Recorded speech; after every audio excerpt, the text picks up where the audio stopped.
Keynes' allegedly revolutionary theory of money was in truth inspired, if not borrowed, from the early intuitions of a German social reformer by the name of Silvio Gesell, a forgotten figure traditionally classed amongst the anarchist dissenters of the early XXth century. This paper explores this connection and thereby attempts to re-establish some balance in the book of intellectual paternity, by laying emphasis on the original monetary themes of Gesell, and on the Keynesian recasting of those selfsame themes into the 1936 classic, The General Theory. It is here argued that Keynes appropriated Gesell's insights into the nature of money and interest, and stripped them of their radical implications so as to fashion an explanation of the crisis that would pose no threat to the foundations of the capitalist order. Introduction. After more than a decade of incessant operation at the highest levels of the British society, John Maynard Keynes appeared to have come across a theoretical formula that quenched his heuristic aspirations with regard to monetary phenomenology. Indeed, his new treatise, which was printed in 1936, was forthwith labeled a general theory. The book, given the reputation of its author, was immediately hailed a masterpiece. Quaintly, after Keynes' opus had been widely lauded, began the interminable debate over what, in fact, had been written therein. In the midst of this adventure in the realm of economic thought, a fringe of scholars, which has had a fair record of recruitment among the newer generations, has made it its duty to ferret out of the tangle of the more or less illustrious inspirers of the general theory the exiguous figure of a German crank named Silvio Gesell.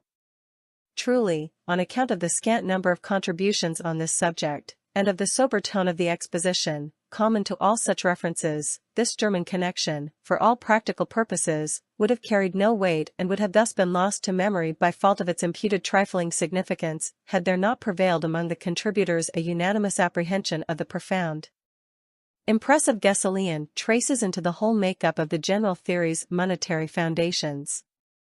Then, once the link between the two was secured by scholarship, and given thicker relevance than what Keynes himself had been willing to concede in a concluding section of his book, the juxtaposition of Gesell's and Keynes' ideas would soon fall prey to the play of uncomfortable analogies. Uncomfortable, that is, considered the diverse stations the two men had occupied in their lifetime. Thus, Gesell, an ex-businessman turned anarchist guru too, and reformer, who participated in the Second Republic of the Soviets in Munich, April 1919, as finance minister, this Tvis Lord Keynes, a high product of the late Victorian epoch, the son of a Cambridge Don, and later a Don himself, a zealous negotiator for the British Treasury at the end of World War I, a protege of Alfred Marshall, this last a frequent guest at the Keyneses, and later in life, a high steward, as well as, amongst the multitude of honorific titles he assumed, chairman of the National Insurance Company, and director of the Bank of England. Why would a leading member of the British intelligentsia, nay, a paragon of gentlemanly breeding such as Keynes, draw upon the economic reveries of an anarchist prince? In our modern era, what could have been the use for the financial constituency which found in Lord Keynes a most up-to-date mouthpiece to incorporate, in a surreptitious fashion, as will be canvassed in the paper, the monetary cures of a protagonist, albeit ephemeral and atypical, of Germany's post-World War I debacle? Quo animo? The discussion presented herein will revolve around a synthesis of Gesell's most important contributions to the theory of money, namely the theory of interest and the monetary theses of his natural economic order, Die natürliche Wirtschaftsordnung. There follows an appraisal of Keynes' monetary economics in the general theory, in the light of its relation to the work of Gesell. The analysis is conducted along lines of comparison with a view to isolating from the monetary constructions of the general theory the Gessellian source, and accounting for the motive of its adoption and manipulation by Keynes. Many authors' contributions to monetary economics have been incorporated in the general theory, but none other than Gesell's theory of interest has set in motion the so-called Keynesian revolution. This it did so markedly as to suggest that such input went far beyond the mere agency of inspiration. Keynes stole the idea, but, and here is the rub dash, he cast the purloined intuition in a form that allowed him to account for the financial collapse of the 30s, without attacking the network of privilege erected on the monopolistic manufacture of the means of payment, that is, banking. He robbed the intuition, deliberately confused the premises of the argument, and employed its basic mechanisms to explicate the financial mismatch to which the world economy had fallen prey. Thus, he achieved three goals at once: 1. Shielded oligarchy, and offered the banking brotherhood an honorable compromise that would forever acquit it of institutional foul play. The price of money, interest, is a fact of life. The best that can be wished is to have it reduced. 2. Provided a much-needed academic brochure for monopoly capitalism, concentrated industries and socialized investment, Nazi Germany being a formidable instance of the transformation. 3. Disfigured an alien monetary scheme, Gesell's, which had identified the source of economic disintegration, with a view to appropriating the justness of the intuition in times of capitalist overhaul. 4. Indeed, the Keynesian legacy consists, in essence, of but two loose propositions. 1. Deficit spending allows the system to tide over the slump. 2. There exists an interest barrier that prevents the expansion of growth and production. Now, the first proposition is a truism as old as economics itself. It is the second proposition that bespeaks of plagiarism. To this at present we turn. Aging the currency. The ideas of Silvio Gesell on money. To Silvio Gesell, the economic discourse may properly begin only by questioning the origin and nature of interest. Goods, he argues, perish, rust and rot. Time consumes both humans and merchandise mercilessly. Everything perishes. But one thing does not, and this is gold. Interest, says Gesell, is the toll price we pay for the usage of gold. Silvio Gesell defined gold and the paper money emanating from it as the archetype of death. As he put it, in the substance of money we seek negative, not positive properties. The minimum of material properties is what all men demand of the material part of money. Gesell, 1920, page 52.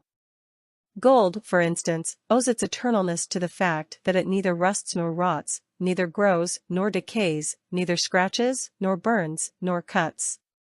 Gold is without life, it is the archetype of death. Gesell, 1920, page 52. Since it is such a unique medium of exchange, men have vied to possess as much of it as they possibly could. Would one rather have goods, which will progressively lose value, or gold, which never does, and thus have the option to purchase whatever is desired? Two opposing forces have always wrestled. On the one side, we find the supply of goods, which immediately translates into the demand for money, and on the other, the demand for goods, which is represented by the supply of money. Yet, the type of configuration the market locks in when these two forces encounter one another is not easily entitled to claim much resemblance to the customary equilibrium scenarios evoked by the neoclassical disciples of British liberalism.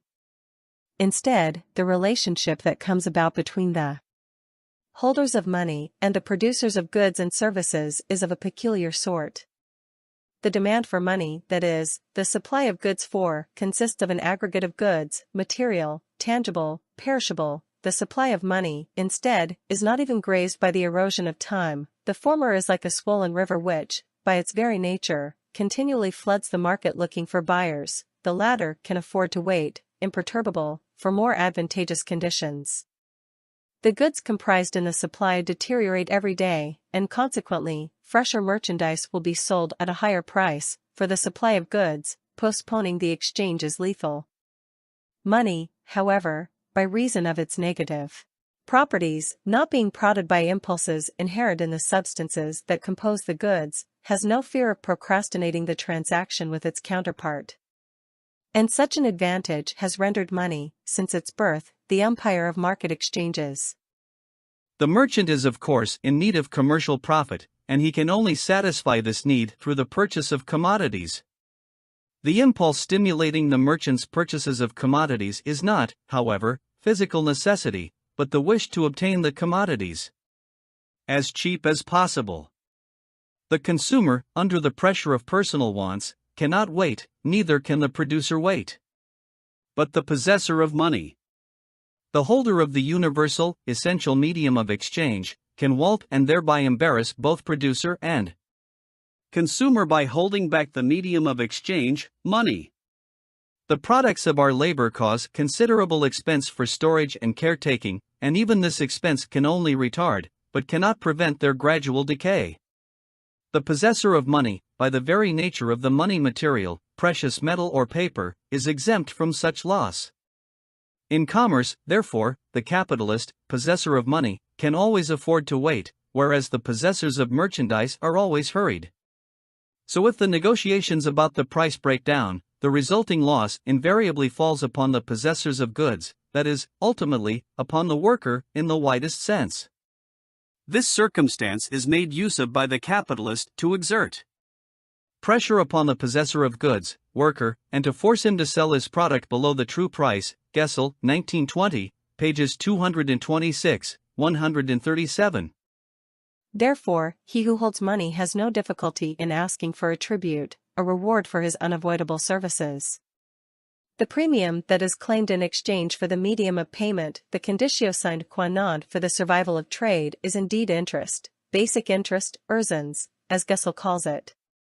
Historically, merchants were the purveyors of gold. In the epoch of natural liberties, bankers, the direct descendants of the mercators, relayed their predecessors' activity. Bank paper, sealed by the colluded state, and, for the most part, virtual ciphers, perform the like duty vicariously. They are the private providers of the means of payment, and for their service they ask for a fee, interest. For millennia, the average price of money, according to Gesell, has hovered around 5%, 6%, according to others, per year.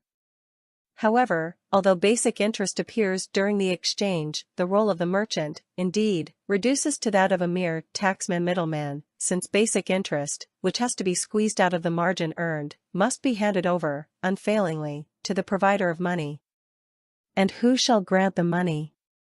As we move back to the origin of the chain of promises, we again meet the banker. It is thought that interest, like calves, reflects nature's fertility. Interest is introduced as that bonus that is legitimately asked by the moneylender to the borrower by virtue of the natural fertile increase to which all things natural are subject. Such common reasoning wishes to intimate that the particular percentage that is charged to the borrower, the X%, is a mirroring image of the physical increase triggered by that additional, loaned, money. The reasoning is thus: if you'll increase production by 10% with my money, there is nothing wrong in my asking, say, 5% for it. That would leave a net 5% profit for the entrepreneur. The reasoning is fallacious.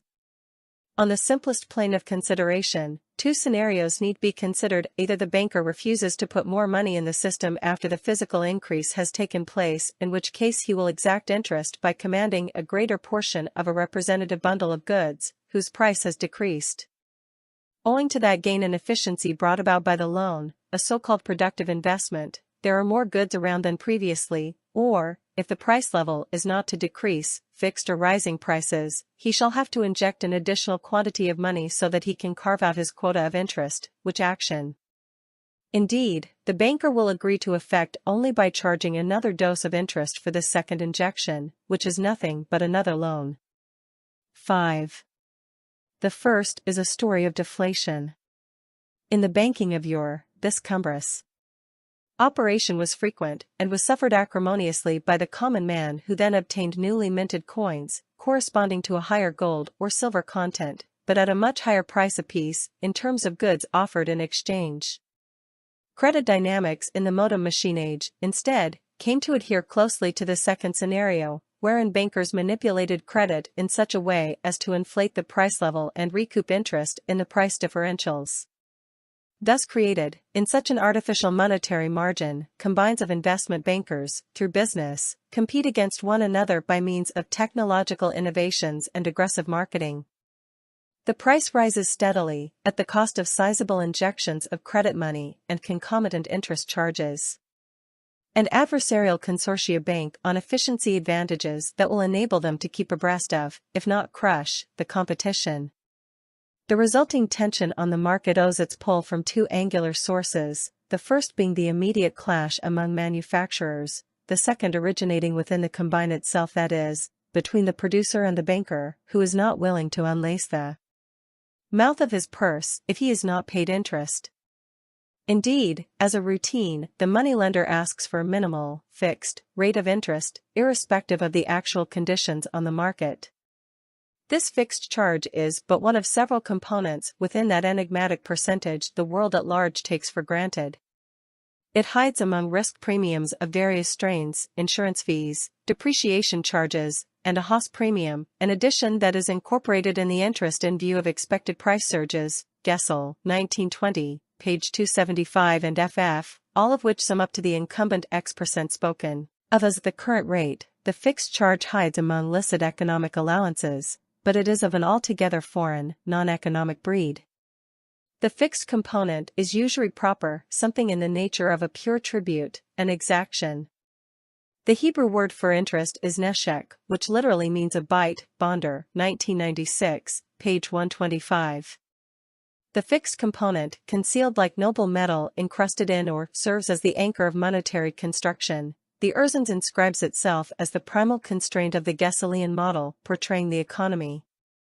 Money interest is the product of an independent capital, namely money, and is comparable with the toils exacted in the Middle Ages by robber barons, and until lately by the state, for the use of roads. Interest on money is not influenced by interest on so-called real capital, houses, factories, etc., though the converse is true. Basic interest has up to the present escaped observation because it was concealed behind its offspring, ordinary interest upon loan money. The interest paid by the merchant for loan money is not the beginning, but the end of the whole transaction. The merchant uses money to exact basic interest from the wares, and as the money does not belong to him, he delivers the basic interest to his capitalist. He acts here simply as cashier for the capitalist. Basic interest is exacted during exchange, not during production. Gesell, 1920, pages 236, 265, and 264, emphasis added. Basic interest is bandied as a percentage of some given amount. It is bitten off something that economists would define as the just price. Gesell, as shown above, named it the true price. A price, i.e. that, 1, affords the sustenance and covers the expenditures of the producer, and 2, enables him to replicate another unit, or batch, of the same good in the following period. Steiner, 1993, page 83.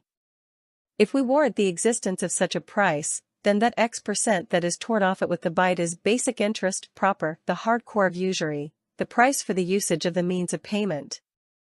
B. The obstacle to physical investment. Basic versus real interest. The unalterable condition for money to circulate is that prices should not fall. If they do, the margin above the cost of production is virtually eliminated, and therefore there is no slack from which interest may be recouped. When prices plummet, the possessors of money withdraw it from circulation, for it does not yield interest anymore. At that point a crisis begins. Gesell contends that the division of labor is not systematically balanced by an adequate stock of money, and this discrepancy, many goods versus scarce money, acts only to depress further the price of commodities. It is precisely because prices fall that money hides to be hoarded. The supply of money decreases, the demand for money increases. So does the supply of goods, which pile up in warehouses. Negative expectations compound the pressure, and the process of contraction winds downward in a spiraling path with self-reinforcing impetus. Fearing that prices might further decrease, no merchant dares to purchase anything. Goods are unsellable because they are cheap and threaten to become even cheaper. The crisis begins. An increase in prices has symmetrical repercussions. The holder of money knows that what he has bought today can be sold tomorrow at a higher price. Thus he buys as much as he can, relying heavily on credit leverage. Banks will encourage speculation as long as they feel they are in a bull market. Even in this case, the dynamics is of a self-reinforcing kind, yet with an inflationary bias. Prices rise because they have risen. Gesell, 1920, page 103. How do the makers of goods act when they cannot sell their products for money? Does the cabinet maker sleep in his coffins? Does the farmer eat all his potatoes? Nothing of the kind. They try to affect the sale by reducing their prices. They all try to attract money by lowering their demands. If capitalists and savers have withdrawn money from circulation and will only return it if promised interest, they obviously find the ground well prepared for the levy of interest in the readiness of the possessors of goods to surrender part of their produce for the use of money. Interest is the condition we lay down. The cause of the crisis lay in the fact that capitalists refused to invest their money unless they obtained interest, and that when the supply of houses, industrial plant, and other instruments of production passed a certain limit, the rate of remuneration of such activities fell below the minimum yield necessary to pay the interest on the money invested in them. As soon as this point was reached, employers were no longer able to pay the interest demanded of them, and capitalists had no motive to lend their money gratis. They preferred to wait for the crisis which could be counted on to ease the situation and restore the normal rate of interest. Thousands of years of experience have taught the owners of money that their money will fetch 3, 4, or 5%, according to the investment, and to obtain this rate of interest they need only wait. So they would have waited. Gesell, 1920, pages 187, 196, 198. It would then appear that the theoretical intricacies that have customarily obscured the conception of the notion of interest should be ascribed chiefly to two phenomena. The first is the characterization of interest as a natural element of the putative inexorable laws of economics. The second is the confusion between interest on money, that is, basic interest, and interest on capital. These two variables, argues Gesell, must be distinguished. Basic interest is a monetary phenomenon. It is the price for the use of the medium of exchange. Owing to the power of exacting a tribute, money may properly be regarded as a kind of capital. Interest on capital is a byproduct of basic interest. But if no money is given for the construction of houses unless they can exact the same interest that money itself exacts for the wares, building is suspended and the consequent scarcity of houses raises rent, just as the scarcity of factories reduces wages. Gesell, 1920, page 240. Houses, machinery, and plants are capital. However, unlike money, these goods do not exact interest during the exchange, so that it may be handed over to the banks, the manufacturing center for the means of payment, as Schumpeter called them, Schumpeter, 1983, page 73. Instead, interest upon capital arises in the course of the production process and is collected by the owners of capital goods. This power does not, however, lie in the characteristics of such things, but in the fact that money here, precisely as with the perishable wares, prepares the market conditions necessary for the collection of interest. Gesell, 1920, page 240. Houses, machinery, and factories are real goods, but owing to the fact that money, at the origin, claims a reward for the services it provides, industrial capital, which has to be financed with money, will have to be allocated in such a way as to exact a similar tribute. Usury, a purely monetary phenomenon, propagates its logic to the means of production. Since the foundation of usury is, according to Gesell, the capacity to embarrass the counterpart, that is, to enmesh the will of the transacting party, in the economic realm, this condition translates into an artificially limited supply with respect to demand. In other words, in order to collect interest, it is necessary to effect a willful curtailment of the goods and services that cater to the community's needs. Money, machinery, factories, houses, and so on, yield interest because they are scarce. More specifically, basic interest is the equilibrium value interest upon capital converges to. Moving on to its ultimate implications, the Gessellian reasoning affords a final confluence of the monetary muddle into the grievances of labor economics, and the crux of remuneration. The employer does not buy work, or working hours, or power of work, for he does not sell the power of work. What he buys and sells is the product of labor, and the price he pays is determined, not by the cost of breeding, training and feeding a worker and his offspring. The physical appearance of the workers is only too good a proof that the employer cares little for all this, but simply by the price the consumer pays for the product. From this price, the employer deducts the interest on his factory, the cost of raw material, including interest, and wages for his own work. The interest always corresponds to basic interest, the employer's wage, like all wages, follows the laws of competition, and the employer treats the raw material he intends his workman to manufacture as every shopkeeper treats his merchandise. The employer lends the workman machinery and raw material and deducts from the workers produced the interest with which the raw material and machinery are burdened. The remainder, so-called wages, is in reality the price of the product delivered by the workman. Factories are simply, therefore, pawnshops. Gesell, 1920, pages 258 to 259. In this portrayal, the factory itself is capable of generating interest, insofar as the total number of factories is scarce, and wage labor is abundant. Machinery is scarce, and so are raw materials. And moving backward along the chain of production, we are bound to re-encounter money and the concomitant basic interest. C. Dying currency. The prescription follows: the ideal monetary system, one freed from all kept money owners, who derive an income for supplying what ought to be the most public of all goods, is a system tenanted by free money.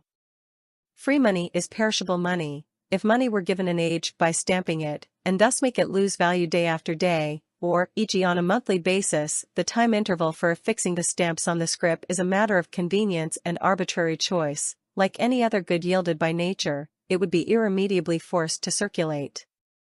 No one would be thus inclined to hoard it, there would be available funds for all sorts of enterprises.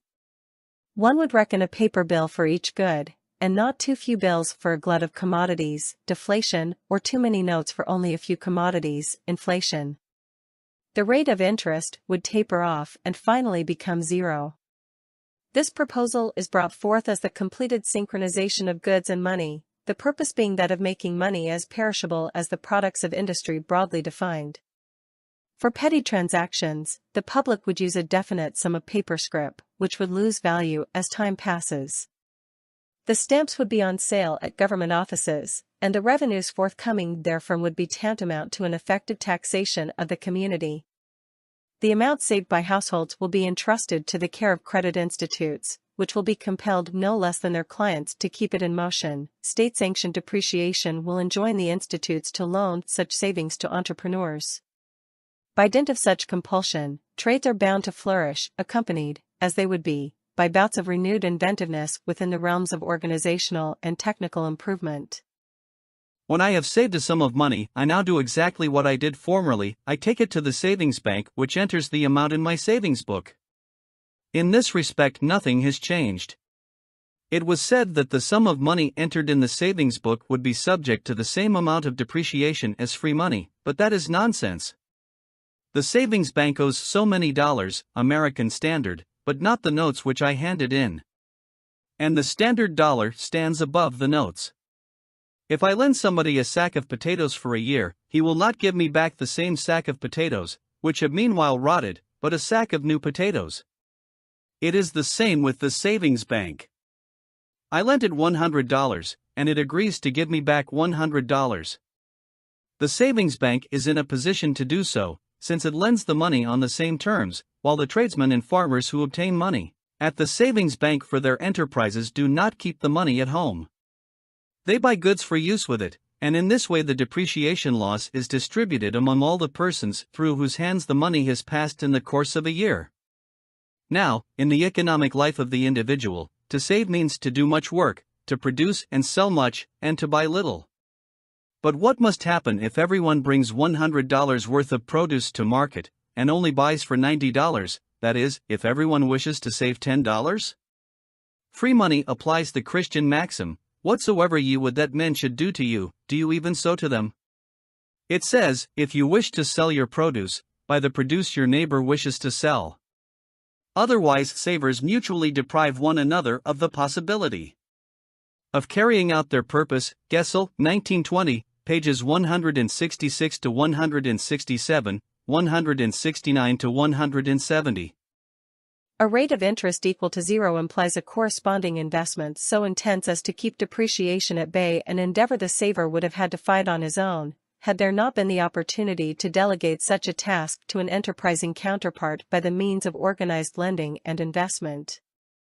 Paraphrasing the gist of Gesell's Robinson Crusoe dialogue, Gesell, 1920, pages 217 and ff, a null, or even negative, depending on the current rate of depreciation, rate of interest may thus be deemed a convenient arrangement by the owner of several, perishable, resources, who could scarcely manage on his own to conserve such goods, be they foods, barns, or buildings, from the persistent wear and tear of time. He is then willing to confide to a third party, the investor, a portion of the goods laden, saved, in exchange for a promise on the part of the newly appointed caretaker to return that same amount, say, a year thenceforth. The zero-interest contract, loan, is a bargain for both parties, for the saver sees his possessions reconstituted by the end of the year, and the investor, or entrepreneur, derives sustenance, and an eventual surplus, from the employment of another's property. Gesell's blueprint for centralized monetary management in the new system is confined to the sketching of the fundamental tasks falling to an ad hoc institution, the National Currency Office, Riksbanksamt, which does not carry on banking business of any kind. It does not buy or sell bills of exchange, it does not classify business firms as first, second, or third rate. It entertains no connections with private persons. The National Currency Office issues money when the country needs it, and withdraws money when money is in excess. After free money has been put in circulation and metal money withdrawn, the sole function of the National Currency Office is to observe the ratio at which money and the goods are exchanged and by increase or decrease of the monetary circulation, to stabilize the general level of prices. Gesell, 1920, pages 139, 141. The depreciation rate, i.e. the percent charged to be deducted, at n regular intervals for an amount of x/n%, if x% is the rate of depreciation, from the freshly issued note of the National Currency Office would reflect the technological features of the peculiar system. Gesell contemplated possible rates ranging from 5 to 12% per annum. As a measure of the liquidity needs of circulation, a competent division of the office should be appointed to devising a statistical ratio that accounts for the overall rate of depreciation over a comprehensive estimate of capital appreciation triggered by productive investment. A temporary dearth of currency would be overcome with tax remission, whereas an excessive spurt of liquidity would evaporate of its own accord thanks to the built-in perishability of the means of payment. Gesell, 1920. Pages 144 and ff. In brief, Gesell's storybook on pecuniary vicissitudes is comprised of three main yarns. First, the acknowledgement of a usurious tribute that is asked for the purveyance of the means of payment, as the embodiment of the worldly insufferableness of transience, resistance to death. This usurious exaction takes the form of a percent deduction, whose lower bound, the threshold, is to be set in the environs of 2 or 3%. Second is the strict causal nexus from such a monetary rate of interest to all other real rates, that is, rates of return upon capital. The former determines the latter, and not vice versa. This conditioning of basic interest embarrasses entrepreneurship to a point where it will have to effect the creation of rent-generating monopolies that mimic the interest-beating faculty of gold, with a view to securing profit and remunerating the interest-yielding money that is financing the investments. A setting of artificial scarcity makes the levy of an agio, a plus above what consumers reckon as the true, or just, price, a matter of resigned apprehension. This anchoring of production to the drift of financial exigencies obtrudes itself as an impediment to the progress of the industrial arts. Third is the remedial advocacy of stamped money as a means to defeat the purpose of hoarding, and thereby break this fettering of physical expansion. 2. A general theory of money. The strivings of John Maynard Keynes. Keynes' general theory is a work of profound obscurity, badly written and prematurely published. All economists claim to have read it. Only a few have. J.K. Galbraith, 1975, page 218. Nothing in Keynes' previous life or work really quite prepares us for the general theory. There is reason to believe that Keynes himself did not understand his own analysis. When finally mastered, analysis is found to be obvious and at the same time new. In short, it is the work of genius. P. A. Samuelson, 1964, pages 316, 323. The general theory is one of the greatest puzzles in the history of ideas. Keynes' letters to his friends and collaborators are disappointingly incommunicative about his deeper vision of the basic ideas that composed it and how he made his inspired connections among them. His intuition asserting its claim here, they remain illuminations, a series of epiphanies, vouchsafed only to the seer. David Felix, 1995, pages 107, 131. One of the perplexing riddles in the history of social science is how a man of the intellect of Keynes could have labored for years on what he considered to be a revelation without becoming aware of its multifarious antecedents, and how such a large segment of the English-speaking community of economists could have accepted his analysis and policy conclusions as such. George Garvey, 1975, page 391. Keynes had a wonderful memory for arguments, but no memory for their authors. If next day you return to the same problem, you were as likely to find him parading your arguments of yesterday, if they were good arguments, as his own. He remembered vividly the ideas which he absorbed into his own thinking. But he did not remember with great certainty whence he got them. Indeed, I find it strange that Keynes, the great stylist, should be remembered principally by the least well-written of his books. E. G. Robinson, 1964, pages 86, 88. A. Prodoms. Vision of the basic ideas that composed it and how he made his inspired connections among them. His intuition asserting its claim here, they remain illuminations, a series of epiphanies, vouchsafed only to the seer. David Felix, 1995, pages 107, 131. One of the perplexing riddles in the history of social science is how a man of the intellect of Keynes could have labored for years on what he considered to be a revelation without becoming aware of its multifarious antecedents, and how such a large segment of the English-speaking community of economists could have accepted his analysis and policy conclusions as such. George Garvey, 1975, page 391. Keynes had a wonderful memory for arguments, but no memory for their authors. If next day you return to the same problem, you were as likely to find him parading your arguments of yesterday, if they were good arguments, as his own. He remembered vividly the ideas which he absorbed into his own thinking. But he did not remember with great certainty whence he got them. Indeed, I find it strange that Keynes, the great stylist, should be remembered principally by the least well-written of his books. E. G. Robinson, 1964, pages 86, 88. 2 months after the treatise was published, October 31, 30, Keynes wrote to an economist correspondent, "My own feeling is that now at last I have things clear in my own head, and I am itching to do it all over again." Felix, 1995, page 81. The shortcomings. For one, the treatise's model, which consisted of a re-edition of the quantity theory of money, complemented by several editions of parameters included by way of realistic variety, assumed, on the eve of the Great Depression, constant output based on full employment. Eventually, the Scottish barrister, Hugh Macmillan, chairman of that notorious committee, in which sat Keynes himself, and assembled also to give a fair hearing to the cries and dull answers of heretics and rank-and-flyers of the depressed economy, sentenced, "I cannot believe that finality has been reached even in an exposition by you." Felix, 1995, page 94. Presumably, to be counted amongst those pieces of analysis that prevented Keynes from reaching finality, was Knut Wicksell's distinction between market and natural rate of interest.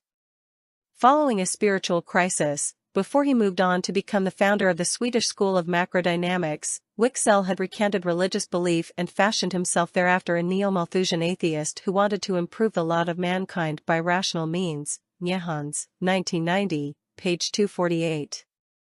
It is by means of sympathy that things are done, and thus it was, even if stealthily, that Keynes was drawn to the Swede.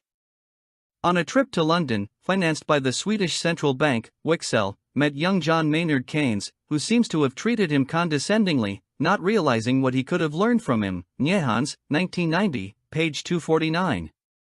While Wicksell flourished a long generation before Keynes, the treatise discussed the Great Swede as if he and Keynes were contemporaries, with Wicksell perhaps a half step behind. Felix, 1995, page 68. Wicksell visualized a closed economy with inconvertible banknotes, in which banks set a lending rate and supply all money demanded at that rate. Under these conditions, the banks can set the market rate of interest, I, at any level they wish. However, it is Wicksell's main point that there is only one rate, called the normal rate, R, that keeps prices stable. This normal rate is tightly related to the real returns on capital goods, which Wicksell calls the natural rate. The two are not identical, though, because one applies to bank loans and the other to real capital goods, which have different risks.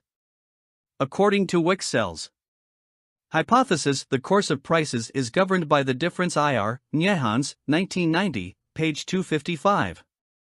This view is the obverse of Gesell's. Here the causal link runs from the rate upon capital, the original yield of the barter economy, to the superimposed monetary rate set by banks, as a result of the substitution of fiduciary money and credit for the sheep and cowrie shells.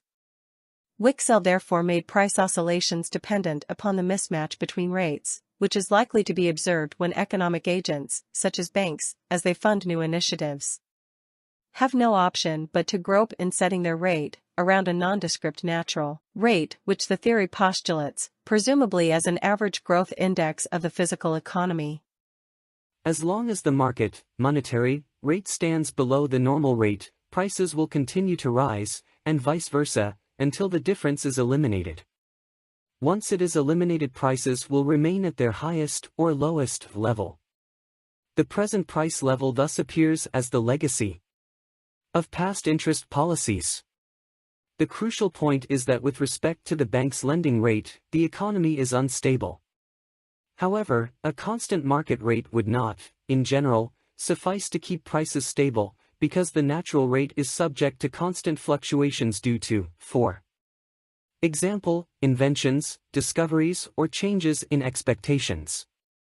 This helps explain why market rates that are high relative to their trend are often associated with rising prices. The real returns on capital, i.e. natural rate, may be higher still. Nyehans, 1990, page 257. This theory of interest Keynes had made, in a slightly varied guise, his own. I defined what purported to be a unique rate of interest, which I called the natural rate of interest, namely the rate of interest, which preserved equality between the rate of saving and the rate of investment. Keynes, 1950, pages 242 to 243, the pivot of his treatise. He soon was to forsake it for a better alternative. It was a mistake to speak of the natural rate of interest or to suggest that the above definition would yield a unique value for the rate of interest irrespective of the rate of employment. I had not then understood that, in certain conditions, the system could be in equilibrium with less than full employment. Keynes, 1950, Ibid, which he had a mind to couple with a solution to the issue of underconsumption and effective demand. For Keynes, then, the dismissal of Wicksell's natural rate was reserved as a backup to the frontal attack launched from the overture of the general theory, against one of the undisputed axioms of orthodoxy, the so-called law of outlets, Loida de Bauch s. or Say's law. As known, Say's law held that, from the proceeds of every sale of goods, there was paid out to someone somewhere in wages, salaries, interest, rent or profit, the wherewithal to buy that item. As with one item, so with all. This being so, there could not be a shortage of purchasing power in the economy. If people saved more than was invested, the surplus of savings would bring down interest rates. Investment would thus be stimulated and saving, at least in theory, discouraged. Galbraith. 1975, page 218. The intended meaning of Say's law can be paraphrased by the negative proposition that money is not being hoarded, at least not in the aggregate and in significant amounts. If for one person, because he accumulates cash balances, demands falls short of supply, another person may use up cash balances, so that in the aggregate, demand still matches supply. The significance of this proposition, if true, was twofold. First, it implied that aggregate production could never be excessive in the sense that it could not be sold at a cost. No matter how abundant the factors of production, they could always be productively employed. Overproduction in some products might easily occur, but it must necessarily have a counterpart in the underproduction of others. The historical significance of this reasoning was that general overproduction ceased to be a respectable explanation of depression. Nyehans, 1990, pages 112 to 113. Keynes reappropriated the Malthusian argument favoring the creation of unproductive labor to be paid out of revenue and combined it with the preconized avoidance of any form of sterile accumulation. Malthusian echoes are clearly discernible in the following passage. I distinctly maintain that an attempt to accumulate very rapidly, which necessarily implies a considerable diminution of unproductive consumption, by greatly impairing the usual motives to production, must prematurely check the progress of wealth. Keynes, 1933, page 129. Already in his treatise on money, he had stated the known equivalence between saving and investment in his parable of the banana plantations. Let us suppose a community owning banana plantations and laboring to cultivate and collect bananas and nothing else, and consuming bananas and nothing else. Let us suppose, further, that there has been an equilibrium between saving and investment in the sense that the money income of the community, not spent on the consumption of bananas but saved, is equal to the cost of production of new investment in the further development of plantations. Into this Eden there enters a thrift campaign, urging the members of the public to abate their improvident practices of devoting nearly all their current incomes to buying bananas for daily food. But at the time there is no corresponding increase in the development of new plantations. Keynes, 1950, page 176, volume 2. Because the portion of bananas that was devoted to investment is not recycled in production, it rots and the price decreases. Producers react. What follows is the customary chronicle of incipient unemployment, not accompanied, in this instance, by an overabundance of capital goods, which would have been the expected result of rapid capital accumulation, prompted by the thrift campaign, and feared by Malthus. Keynes outflanks Malthus's primary concern, and includes the variant that savings, if not hoarded, are swallowed by impairing forms of investment. This is Johansson's neglected point. So long as the community continues to save in excess of new investment, the conditions will not cease to deteriorate. Productive investment is sacrificed to a speculative purchase of deeds and evidences of debt tendered by the bankrupt portion of the economy, that is, the impairing form of investment, which is to be distinguished from productive investment and hoarding. Johansson, 1971, pages 84 and ff. In other words, the capitalist's money, instead of funding new and expansionary ventures, is channeled towards the acquisition of titles of ownership issued in the past, representing goods and claims to wealth already in existence. In extreme circumstances, this may configure a buying out of an insolvent economy by those possessing sufficient capital to do so.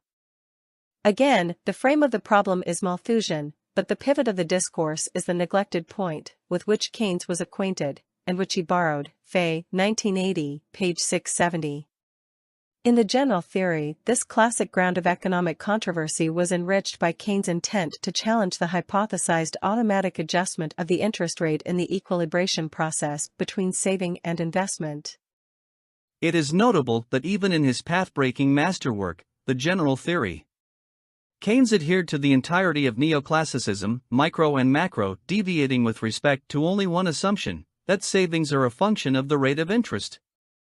If that is not so, if, as Keynes argued, savings are instead a function of the level of income, Say's law collapses, as does a major pillar of laissez-faire capitalism. Dowd, 2000, pages 127 to 128. B. Borrowing from Gesell, on the sly. Because the rate of interest was the key variable of monetary economics, a refutation of the dominant theories could only have been sharpened on the edge of alternative conceptions of money. Keynes set out to rid his plan of unwarranted assumptions, such as Wicksell's natural rate of interest, purportedly, as reported above, a hypothetical rate of return of the factors of production in a non-monetary, barter, economy, i.e. a measure of the economy's real, or physical, powers of reproduction, and account for the returns upon capital, by coining the appellation marginal efficiency of capital. When a man buys an investment or capital asset, he purchases the right to the series of prospective returns, which he expects to obtain from selling its output, after deducting the running expenses of obtaining that output during the life of the asset. This series of annuities Q1, Q2, Qn it is convenient to call the prospective YM of the investment. Over against the prospective yield of the investment we have the supply price of the capital asset, meaning by this, the price which would just induce a manufacturer newly to produce an additional unit of such assets, i.e. what is sometimes called its replacement cost. I define the marginal efficiency of capital as being equal to that rate of discount which would make the present value of the series of annuities given by the returns expected from the capital asset during its life just equal to its supply price. Keynes, 1973, page 135. The marginal efficiency of capital equates the stream of future, expected, returns from the equipment, i.e. it dams the stream into one single measurable figure, to the total cost of financing the venture. 9. This rate establishes the relationship between the cost and prospective gains of an investment, and thus serves as an ordering index of potential projects. The higher the marginal efficiency, the more promising the investment. Marginal efficiency of capital is but another name for the internal rate of return of a capital investment. Gesell called it interest upon capital, and, as illustrated in the previous section, proceeded to contrast this figure with basic interest, i.e. the banking rate, the price for imperishable money. So long as the former, interest upon capital, is greater than the latter, basic interest, the overhead charges of banking, manufacturers have an incentive to invest and produce. Were the market to succumb to a saturation of capital equipment, and thereby experience a violent depression of the returns upon capital, basic interest would loom as a paralyzing obstacle to further expansion and production. Incidentally, it may be noted that Michael Kalecki, employing the Marxian constructive capital over accumulation, had observed this basic mechanism in similar terms. However, there appears to be no evidence that Kalecki was acquainted with the work of Gesell, nor that Keynes drew upon Kalecki as well. 1 degree, the Gessellian theme, basic interest versus the rate upon capital, recurs in the general theory numerous times. After each allusion, Keynes proceeds to redefine the concept of the interest rate, and of its source, money. In Chapter 14, The Classical Theory of the Rate of Interest, he writes, "The significant conclusion is that the output of new investment will be pushed to the point at which the marginal efficiency of capital become equal to the rate of interest, and what the schedule of the marginal efficiency of capital tells us is, not what the rate of interest is, but the point to which the output of new investment will be pushed, given the rate of interest." Keynes, 1973, page 184. Interest is no longer contemplated as that abstract variable equilibrating savings and investment, but is attributed a position of macroeconomic responsibility in deciding the fate of investment opportunity. Keynes anticipates the forthcoming inquietude of the orthodox reader and intersperses the path to a final definition of the interest rate with what, at a first glance, appear as diversionary observations on the nature thereof. Psychology, conventions, and scarcity.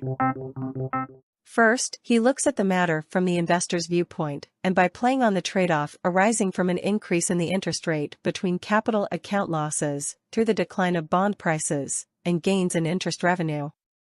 Keynes hints, on the strength of these speculator-like similes, at the highly psychological connotation of the interest phenomenon. Keynes, 1973, page 202. This is Keynes' preliminary explanation of the interest rate's stickiness from below, and the one that all macroeconomics textbooks would have eventually adopted. This first supposition holds that what prevents the rate of interest from sinking below the threshold to levels as low as 1% or less, which leaves more to fear than to hope, Keynes, 1973, page 202, is the high risk entailed by the holding on to bonds at low levels of the interest rate, for the lower is the interest rate, the more damaging is the capital loss, and the more insignificant is the gain in interest revenue for a given percent increase in the rate on a fixed income security. L. To prevent the security's value to drop to low levels, investors, once the short-term rate passes a certain threshold, start to accumulate liquid balances rather than loan them and thus provoke a further fall of the rate. The lender would be inclined to lend when he expected the interest rate to fall because his loan is capitalized in a long-term bond would be worth more, while withholding his funds upon the opposite expectation. Felix, 1995, page 165. But when? B. On prices are so high. No one expects them to rise still higher. Consequently, everyone prefers to hoard idle cash, and monetary policy is put out of commission. Blog, 1985, page 661. This appears to be a macroeconomic justification of hoarding, of idle cash, whose mark of disrepute, however, can hardly be cleansed on account of its being practiced as a standard financial routine by the many. The fact remains, the money is withdrawn, and the economy thereby paralyzed. For the return on the investment, the price offered to investors to part with their money, is considered not good enough. Yet ethical preoccupation, it too, is here put of commission. For this psychological routine persins from the moral imperative. As Keynes learned at Cambridge from philosopher G.E. Moore, a great inspiration to him, ethics is quite unable to give us a list of duties. The utmost that practical ethics can hope to discover is which, among a few alternatives possible under certain circumstances, will, on the whole, produce the best results. Moore, 1988, pages 149, 151. For the psychology of the individual investor, hoarding, under certain circumstances, is thus deemed to produce the best results. Second, a few paragraphs below, Keynes points to the conflictive tendencies stemming from a high rate. It is beneficial to international investing, for it attracts foreign capital, but detrimental to domestic employment, for it dispirits young enterprises. This second trade-off, Keynes argues, is evidence of interests highly conventional, rather than psychological figure of the phenomenon. In Chapter 16, Sundry Observations on the Nature of Capital, Keynes writes, The only reason why an asset offers a prospect of yielding during its life services having an aggregate value greater than its initial supply price is because it is scarce, and it is kept scarce because of the competition of the rate of interest on money. Keynes, 1973, page 213. Which passage is nothing but a disguise of Gesell's observation that physical capital is to be made scarce in order to remunerate the money that went into financing it. A perishable means of payment, supported by massive capital production and consumption, would have driven pecuniary yields to a zero, and brought endless abundance. Keynes assents, and further challenges what he thought were the obsolete tenets of orthodoxy. Capital has to be kept scarce enough in the long period to have a marginal efficiency which is at least equal to the rate of interest for a period equal to the life of the capital, as determined by psychological and institutional conditions. What would this involve for a society which finds itself so well equipped with capita / that its marginal efficiency is zero and would be negative with any additional investment, yet possessing a monetary system, such that money will keep and involve negligible costs of storage and safe custody, with the result that in practice interest cannot be negative, and, in conditions of full employment, disposed to save? Keynes, 1973, page 217. Money that will keep, that is, that will not perish in a regime of laissez-faire, will watch, unconcerned, the return upon capital sink below basic interest. Stagnation ensues, and the system freezes. Keynes concedes, the conclusion is disturbing. Yet in the space of 3 pages, he writes for 3 times of the uncouth impediment created by the psychological and institutional factors behind the rate of interest on money.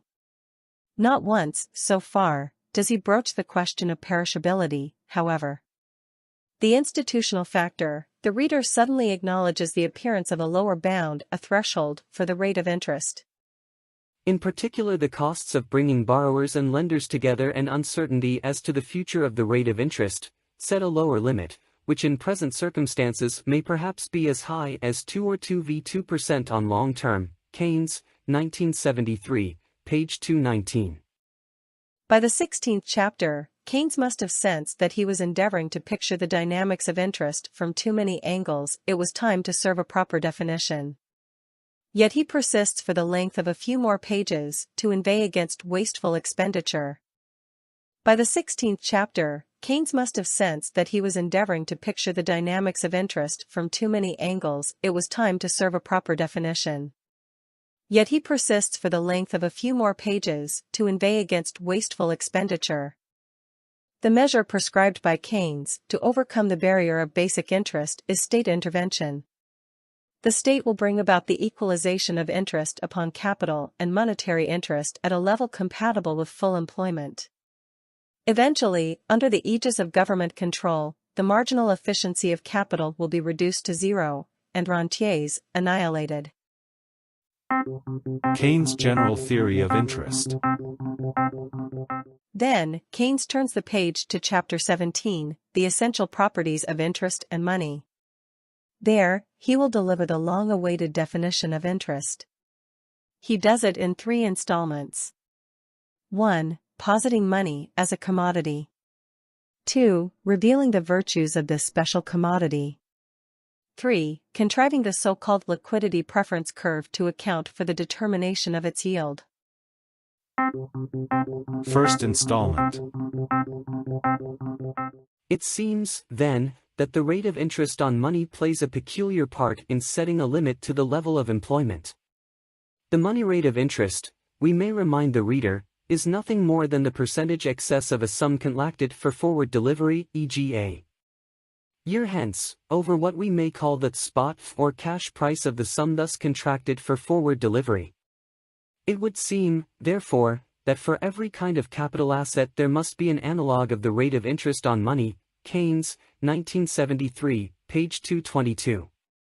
Interest, which for the length of 16 chapters, had seemed to mirror Gesell's archetype of death, is here finally revealed to be, instead, a merchandise. It is assimilated to all the other, scarce, commodities, each with its own natural yield. This is the first step. In the second installment, Keynes has to justify the putative preeminence, in macroeconomic terms, of this particular, money, commodity. He does it by positing 3 fundamental attributes possessed in differing degrees by capital assets. Keynes, 1973, pages 225 to 226. 1. The yield, that is, a net return upon the asset's generative powers. 2. Carry-mg costs, related to the wastage affecting perishable equipment and commodities. 3. The facility wherewith the capital asset can be transformed into immediate liquid means, called the liquidity premium. Thus, the return expected from the ownership of the asset is the sum of these 3 components. Return equals yield carrying costs plus liquidity premium, where, of course, wastage is included as a negative charge. Keynes admonishes the reader that it is now a matter of judicious distinction not to liken traditional money, gold and banknotes, to conventional staples, for it is barren and bears no fruit, no yield, in the natural acceptation of the 10. Thus, the yield is nil, but so is the carrying cost, wastage. As to the liquidity premium, compared with all other capital assets, it is likely to be high. Indeed, money is liquidity by definition. There lies the core of money's powers of resistance.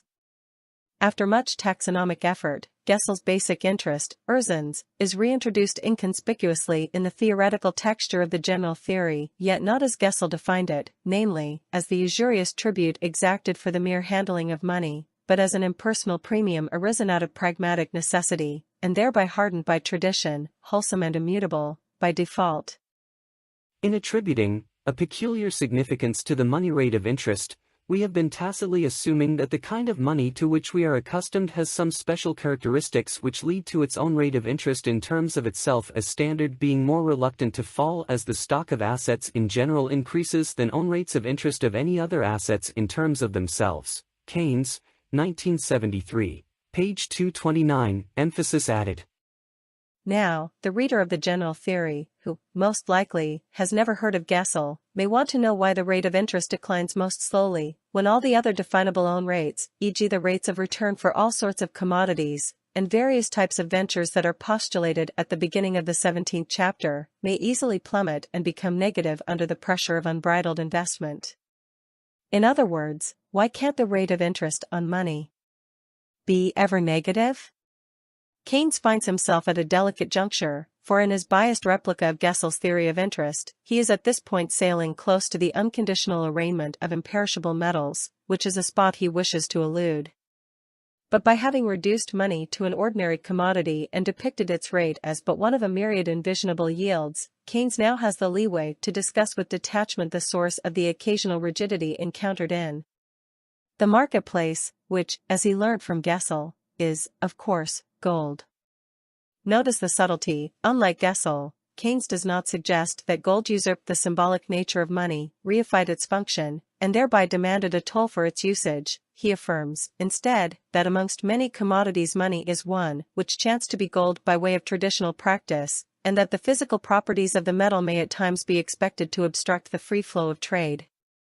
To explicate gold's viscous reaction to industrial transformation, Keynes reproduces two of the traditional observations on the subject. First, he maintains that gold possesses an extremely contained elasticity of supply, i.e., owing to the rarity of the precious metal, increases in the prices of gold on the market are capable of stimulating only less than proportional increases in the production of it. Second, gold supposedly has a null elasticity of substitution, which means that as the price of gold intended as a means of payment rises, no alternative forms of payment are introduced to substitute the costlier metal, the same quantity will be demanded, irrespective of price fluctuations, within allowable bounds.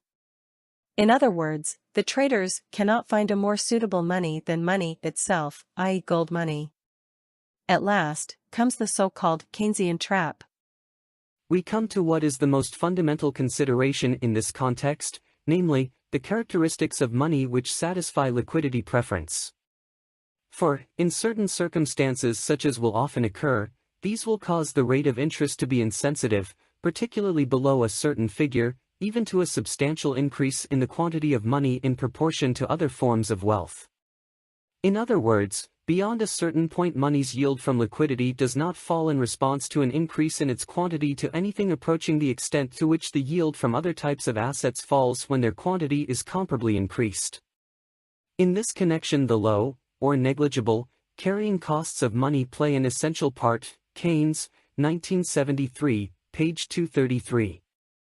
From the unresponsiveness of gold digging to price surges, the argument has shifted to the negligible carrying costs of money.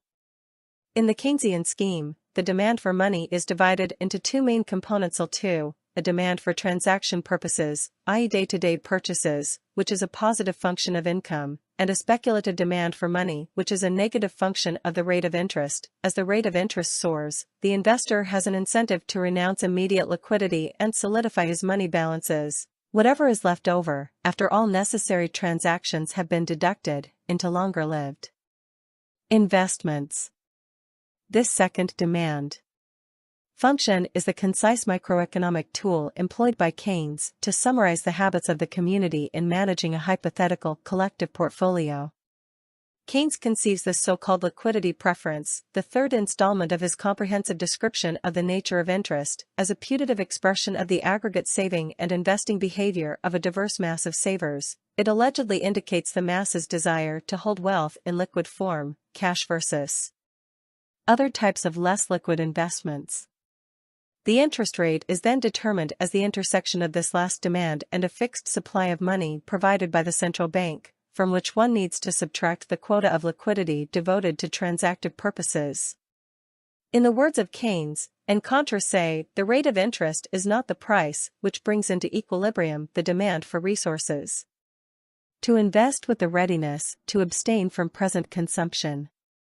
It is the price which equilibrates the desire to hold wealth in the form of cash with the available quantity of cash. Keynes, 1973, page 167.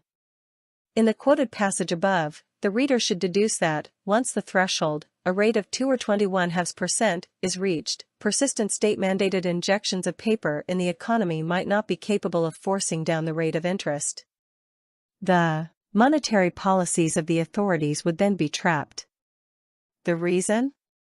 Negligible carrying costs, answers Keynes.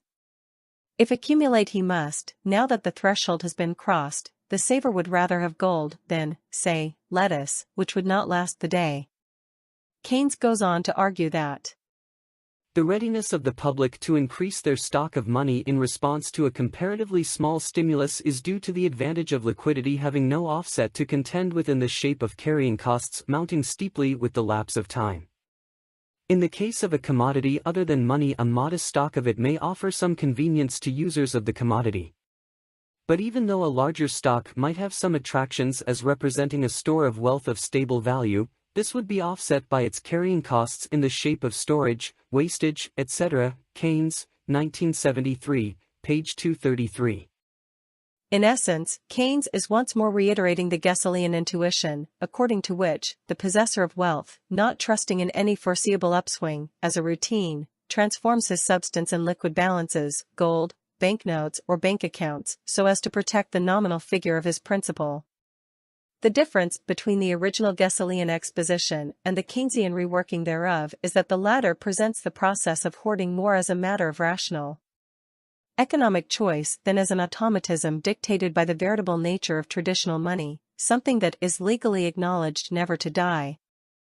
Instead of affirming, as Gesell does, that everything is fated to decay, with the sole and incongruous exception of money, Keynes suggests that all things have their own rate of return as well as their carrying costs, and so it happens that some of these wares are more suitable than others for storing, and thereby have been historically selected to perform such an important duty. But, to Keynes, noble metals have no own rate, yet they do command a liquidity premium, which is still a form of return, and so, being the most resistant to erosion, they, though sterile, have been traditionally elected as optimal stores of value. There follows the constraining influence of the money rate upon the rate of return of physical goods, which is identical to that of Gesell. Undoubtedly, in fashioning the liquidity preference curve, Keynes drew to a certain extent upon the Cambridge heritage, which harbored particular strains of thought that had survived the century-long currency controversy in England. One such strain was the banking school, Tooke, Fullerton, Wilson, which taught that it does not lie in the power of the banks of issue to increase or diminish their note circulation. The quantity of notes in circulation is settled by the demand within the community for media of payment. Expansions and contractions of the quantity of notes in circulation are said to be never the cause, always only the effect, of fluctuations of business life. Von Mises, 1980, pages 339 to 340. Indeed, the imputed passive role of banking does bear upon the question of the alleged inefficacy of monetary policy in time of crisis, for it follows therefrom that every attempt to extend the issue of notes beyond the limits set by the general conditions of production and prices is immediately frustrated by the reflux of the surplus notes, because they are not needed for making payments. Von Mises, 1980, Ibid. The excess issue would flow back to the bank through repayment of loans or conversion into specie. Blog, 1985, page 202. This appears to be the seed of Keynes' compassing of hoards in relation to his liquidity preference curve. Here the routines of bank depositors dictate the overall drift of business. Yet took so-called contra-quantity theory 13, which focuses on expenditure flows, rather than on the stock of money, as the source of economic changes, can under no circumstance claim primacy over Gesell's theory of interest for shaping the monetary economics of the general theory, because the pivotal element, the reason behind the impediment to investment, Gesell's basic interest, is entirely missing from this Cambridge connection. In truth, the popular notion of the trap appears to be drawn almost word for word from the following revealing passage of Gesell's Natural Economic Order, in which he counters the advocacy of unrestricted public money issuance in times of crisis. The state prints money and advances it, even at a rate of 0%, to the employers if the money of capitalists is held back. Those who have money have the right of immediately purchasing wares. If you have no personal need of wares, you can buy bills of exchange, promissory notes, mortgage needs, and so forth from persons who are in need of wares and have no money. The surplus production of the savers is not bought with their money, but with new money. For the moment this is unimportant. With the help of the new money, the building of houses, factories, and ships proceeds without interruption. Employers receive a low return on their enterprises, but so is the interest charged by the state for the new money. Many still find it advantageous to lend their savings at the lower rate of interest, but others will return to the old custom of keeping their savings at home. and renouncing interest. The state replaces this amount by the issue of new money. The crisis is averted. But the fresh fall in the rate of interest will still further check the flow of savings into the savings bank. Soon even the larger class of savers will begin to find it scarcely profitable to bring money to the savings banks. A mighty stream of paper money, of demand due day to day, will be lost to sight. The more the rate of interest falls. Finally, before the market is satiated with real capital, when interest has fallen to about 1%, no one will bring his savings to the savings banks. Billions of dollars are lent on mortgage. But if mortgages bring in no interest, they will be foreclosed and the money hoarded. The state must replace these billions by new issues. Gesell, 1920, page 116. It thus appears that Chapter 17 of the general theory was so constructed as to eliminate the manifestly condemnatory flavor of the notion of basic interest, Erzens, the exaction of which, for Gesell, is by definition an unjustified and exploitative act. But at this juncture, Keynes finds himself forced to make some kind of concession to the German, still not hazarding, however, to mention clearly his name in the main body of his treatise. Those reformers, who look for a remedy by creating artificial carrying costs for money through the device of requiring legal tender currency to be periodically stamped at a prescribed cost in order to retain its quality as money, or in analogous ways, have been in the fight track, and the practical value of their proposals deserves consideration. Keynes, 1973, page 234, emphasis added. Even so, the problem remained, even if gold, and its management by the financial oligarchy, is not to be attributed any sinister connotation as the Gesellians would have wished, because it is inelastic, it is still, by nature, apt to cause unemployment and trade paralysis. If the metallic monetary base cannot grow as fast as economic activity, the system would inevitably suffer a breakdown. See the remedy, the socialization of investment. Unemployment develops, that is to say, because people want the moon. Men cannot be employed when the object of desire, i.e. money, is something which cannot be readily choked off. There is no remedy but to persuade the public that green cheese is practically the same thing and to have a green cheese factory, i.e. a central bank, under public control. It is interesting to notice that the characteristic which has been traditionally supposed to render gold especially suitable for use as the standard of value, namely, its inelasticity of supply, turns out to be precisely the characteristic which is at the bottom of the trouble. Keynes, 1973, pages 235 to 236. At last, Keynes joins in with that motley crowd of agitators, so vocal during the interwar period, uniting Wesentlicher sun worshippers, radicals of the extreme left and right, utopian socialists and anarchists, left-wing Nazis, and disconsolate bourgeois, all serried, in spite of their marked diversities, by a cementing dissatisfaction with the working of the gold standard. So how does Keynes himself wish to reform this rigid world? The remedy for the boom is not a higher rate of interest but a lower rate of interest. For that may enable the associated boom to last. The right remedy for the trade cycle is not to be found in abolishing booms and thus keeping us permanently in a semi-slump, but in abolishing slumps and thus keeping us permanently in a quasi-boom. In conditions of laissez-faire, the avoidance of wide fluctuations in employment may, therefore, prove impossible without a far-reaching change in the psychology of investment markets such as there is no reason to expect.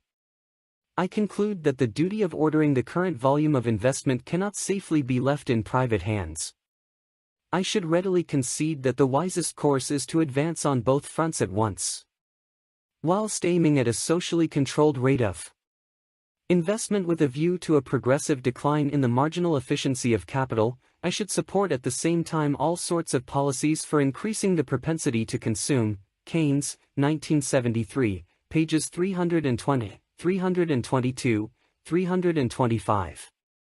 Socially controlled investment in public hands, a lower rate of interest to be achieved by means of an expansive monetary policy, and Malthusian unproductive consumption. On the face of it, Keynes' succinct remedy is no less a green cheese craving than the 1930s heretic's daydream of financial revolt, for not much in the way of institutional detail is being provided in his analysis.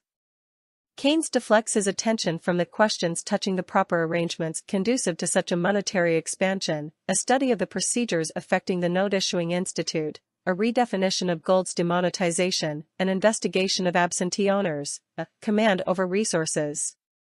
B. Investing habits, and C. Manifold repercussions under varying scenarios of public policy, and the type of stimulants to consumption envisaged by remedial action, unfortunately, have not been incorporated in the general theory. And for good reason, the general theory was never drafted with a view to dissecting the intricacies of ownership and the banking mechanisms that actually caused the breakdown. It never was a book of observation, i.e. of theory. Keynes' classic was a rewrite of liberal pragmatism, whose task was to add to the refurbished corpus of business principles a few pregnant apothegms that left the door open on ways to succor the capitalist machine in times of disarray. By the end of the book, there remained to dissipate the strong Gessellian aftertaste of this long monetary discourse.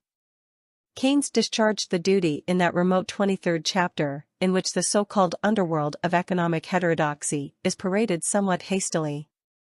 Keynes pays homage to his intellectual forefathers, Malthus, Mandeville, Hobson, and other sources of inspiration, such as Gesell, mentioned at last, and, in fine, Douglas. Of Gesell, he confesses his initial diffidence and recollects those hectic times when Gessellites literally bombarded him with publications of the Freiland Fregelbund, which he had failed to appreciate fully, repelled as he was by certain palpable defects of the arguments. As is often the case with imperfectly analyzed intuitions, their significance only became apparent after I had reached my own conclusions in my own way. Since few of the readers of this book are likely to be well acquainted with the significance of Gesell, I will give to him what would be otherwise a disproportionate space. Keynes, 1973, page 3. In the disproportionate course of 5 pages, Keynes sketches a biography of the German reformer, and then proceeds to review Gesell's flashes of deep insight, the ostensible similarities between the newly printed theories of Keynes and the summarized ideas of Gesell are condensed into a brief description, which is suddenly truncated by Keynes' criticism that the German had failed to provide a fully characterized determination of the rate of interest. According to Keynes, Gesell had ignored psychological factors and a suitable money demand function, Keynes' liquidity preference, which, coupled with a supply function of money by the note-issuing institute, would explain why, in fact, the own rate of money is positive. The rate of interest should thus be the intersection point of a micro-macro demand curve, a synthesis of the public's pecuniary behavior, and a somewhat stable money supply that is governed to a certain extent by the central bank in accordance with the exigencies of business. Gesell is criticized for not completing his analysis with a mechanism that accounts for the oscillations of the interest rate expressed as a function of the public's imputed financial routines. This would be, indeed, the theoretical purpose of the liquidity preference. Keynes, 1973, page 356. The rate of interest will be determined immediately by the liquidity preferences of those who are marginal between holding money and purchasing an interest-bearing security. The rate of interest will always be high enough to overcome the liquidity preference of all those who want cash somewhat less intensely than those who actually hold the limited supply available. An increase in the desire to shift wealth from securities into money is what causes a rise in the price that must be paid to marginal holders to induce them not to hoard. Only those most insistent on having cash will be able to get it. The doubts and fears of others will be lulled by interest payments. Dillard, 1958, page 182. Again, this illustrates how the notion of interest determination has been resolved within the Keynesian framework. The model opts for the psychological explanation, which views the price of money as the result of the interaction between a money-providing authority and a broadly defined group of agents, who at any point in time may decide they are willing to shift cash balance to locked, durable investments, and vice versa. What motivates such abrupt, or tempered movements from one type of money, mere purchase money, cash, to another, loan money, invested wealth, is not discussed. Keynes often appeared to be on more than one side of some questions.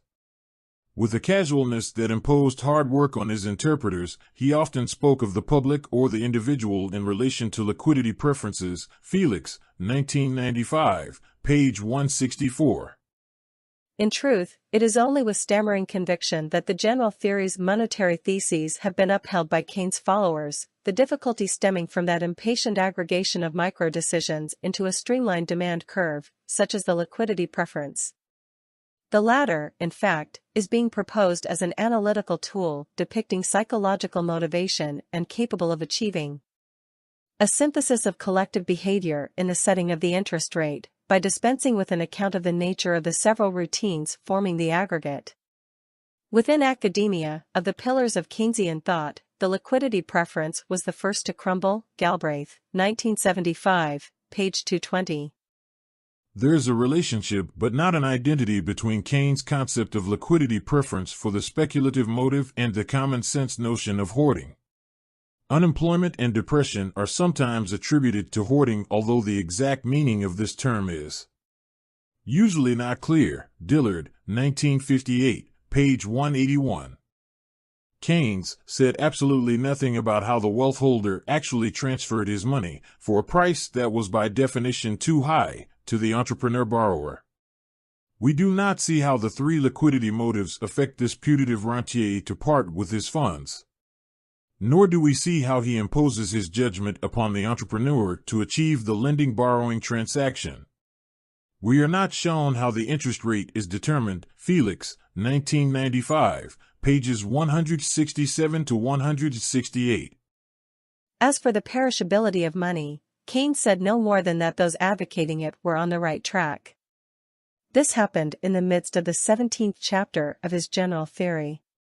The argument is no sooner broached than it is dropped, and covered by the successive argument of gold's inelasticity of production as a reminder that central banking is too old and reverent an institution to be challenged on the basis of the isolated accusations of a few impassioned eccentrics, that banking operates with gold, and that since there was little of that noble metal, i.e., it is scarce, the best that could be wished for was a providential lowering of its price, that is, the interest rate.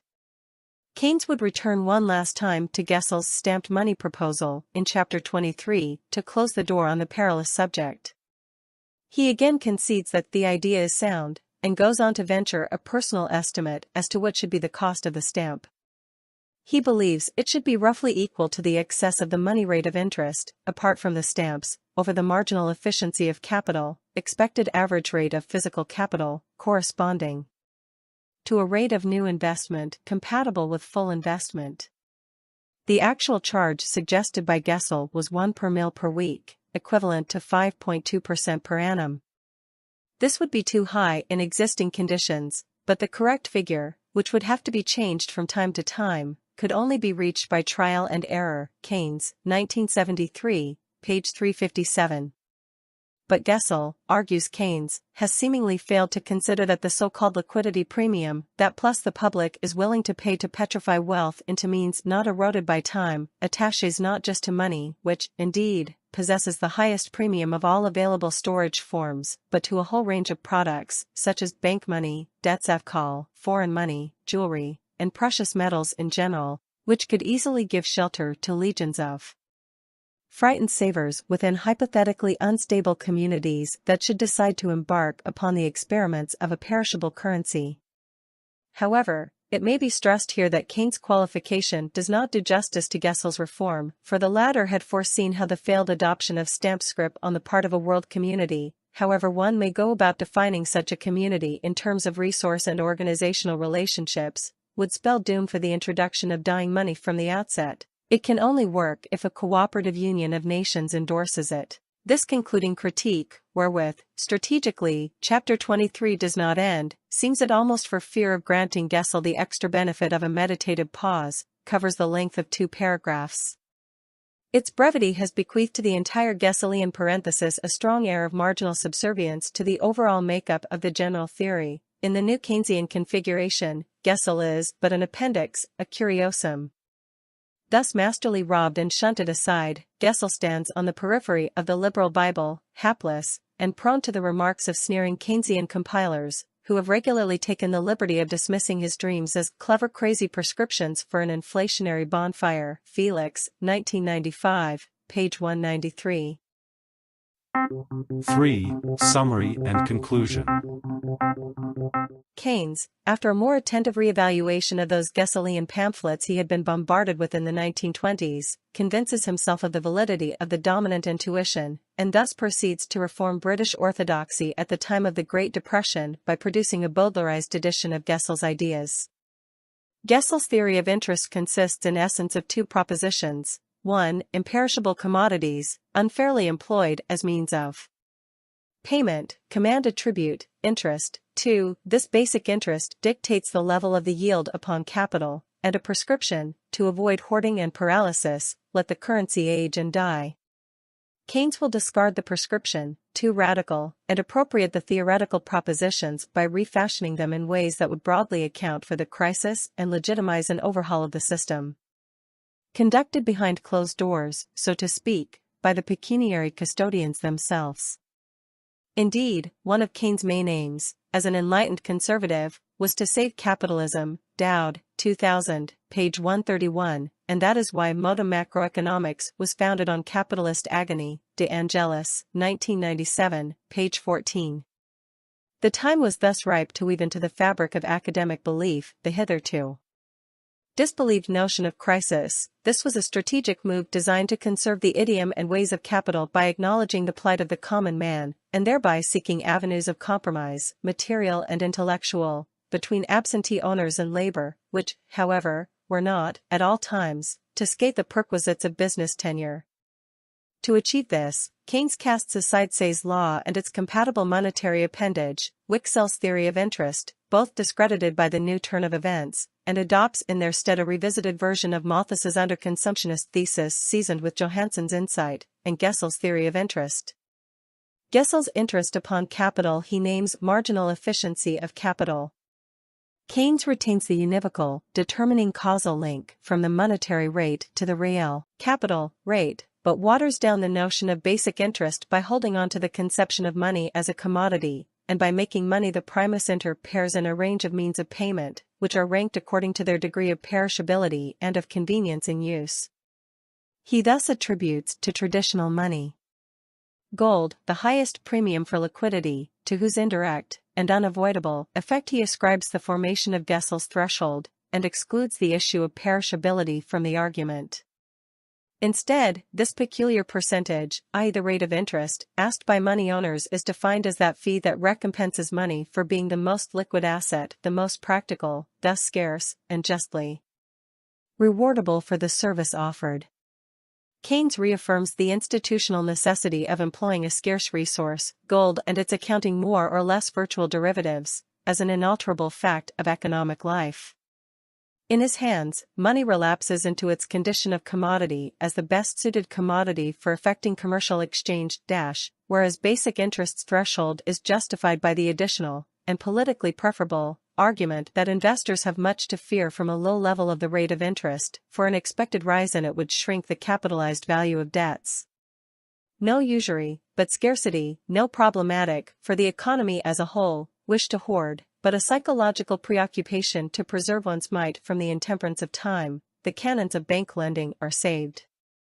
And what is more, they are salvaged in the face of mounting unemployment. Money is gold, and gold is scarce, tertium non datur, hence the high liquidity premium and the 2%, or thereabouts, uncrossable threshold.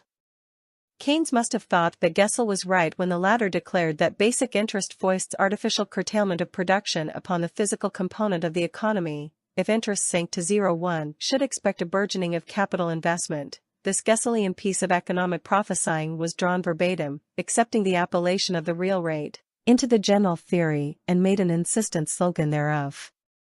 The main difference lay in the prescriptive measures envisioned by the two authors. Gesell made the demonetization of gold the sine qua non of the reformed system. No more than the stamps revenue and an essential drafting of the rules would have fallen to the state's share in a regime of dying money, where, as Gesell's disquieting eugenistic proclivities led him to hope, by virtue of a reinstituted wholesome competition among manufacturers, poverty, ugliness, and infirmities would have been driven out of existence.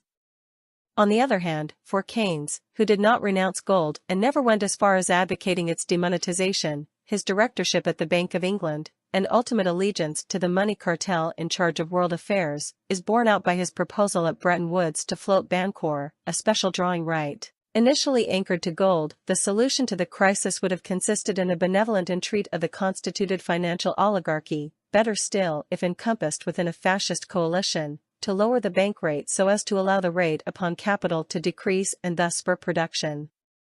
Short of proclaiming the Gessellian reform of dying currency, the best that could be achieved within the regime of the vested interests, of which Keynes was an able publicist, was a regimentation of the factors of production and a unilateral decrease of the price of money, the Gessellian threshold of basic interest, promulgated by the central bank to spur capital expansion. The General Theory is a significant book, not for what it intimates, but for what it represents. It is the rushed and necessarily elusive response, given the compromissory nature of the treatise of the leading faction of the British oligarchy to the foundering of the old world market economics, managed by the usufructuary gentlemen of the gold standard. In the face of inexorable price decline and sweeping bankruptcy, rallying movements around communal values are a common occurrence whose subtler purpose is to recirculate the hoarded savings responsible for the collapse. The common will, embodied in the policy of the state, ought to be directed to increasing and supplementing the inducement to invest. Keynes, 1973, page 377. Once the causes of instability are comprehended, it is a matter of linear reasoning to predict the emergence of a movement that shall endeavor to re-establish order, by availing itself of varying degrees of violence. Thorstein Veblen had predicted the development at the end of the Great War. It may be remarked that vigilant and impartial surveillance of this system, business enterprise, by an external authority interested only in aggregate results, rather than in the differential gains of the interested individuals, might hopefully be counted on to correct some of the shortcomings which the system shows when running loose under the guidance of its multifarious incentives. Veblen, 1919, page 159. There is little doubt that the General Theory was inspired by the German recovery of the 1930s under Reichsbankspräsident Hjalmar Schacht. The team of banking oligarchs that cooperated with the Nazi regime effected precisely this routine. It banned any radical platform of monetary reform and harnessed the commercial banking sector to a centralized policy of cheap credit engineered on the bank's behalf by the Reichsbank, the central bank, to finance public, and, up until 1935, to a minimal degree, martial infrastructure. As noted by many, for instance, Galbraith, 1987, pages 222 to 223, Garvey, 1975, Keynes invented nothing. The Germans had preceded him by a long stretch. Indeed, it is here contended that he used Gesell's insight to construe the Hitlerite recovery and made of his general theory a palimpsest, whose new engraved lines encouraged the democratic West, by way of innuendo, to take after the method employed by Schacht under Hitler.